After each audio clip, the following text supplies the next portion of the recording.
ایک اردو کی افسانوی جی کا اپنے منگیتر کو جوابی خط جو کسی فن پارے سے کم نہیں۔ میرے پیارے تاج الدین، سلام محبت۔ تمہارا املا کی غلطیوں سے بھرپور مراسلہ ملا جسے تم بدقسمتی سے محبت نامہ کہتے ہو۔ یقین کرو کوئی مسرت نہیں ہوئی۔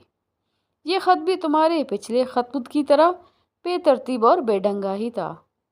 اگر خود صحیح نہیں لکھ سکتے تو کسی سے لکھوا دیا کرو۔ خط سے آدھی ملاقات ہوتی ہے اور تم سے یہ آدھی ملاقات بھی اس قدر دردناک ہوتی ہے کہ بس۔ اور ہاں، یہ جو تم نے میری شان میں قصیدہ لکھا ہے، یہ دراصل قصیدہ نہیں بلکہ ایک فلمی گانا ہے، اور شاید تمہارے علم میں نہیں کہ فلم میں یہ گانا ہیرو اپنی ماں کے لیے گاتا ہے۔ اور ہاں سنو، پان کم کھایا کرو۔ خط میں جگہ جگہ پان کے دبے صاف نظر آ رہے ہیں۔ اگر پان نہیں چھوڑ سکتے تو کم از کم خط لکھتے وقت تو ہاتھ دھو لیا کرو۔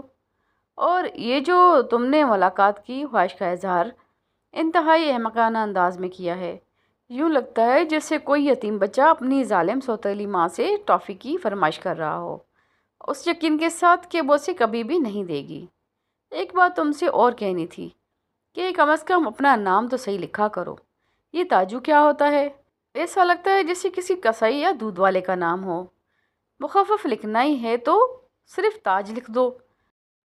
آئندہ خط احتیاط سے لکھنا، اس میں کوئی غلطی نہیں ہونی چاہیے۔ آخر میں تم نے جو شعر لکھا ہے وہ تب رکشہ والوں نے لکھنا بھی چھوڑ دیا ہے۔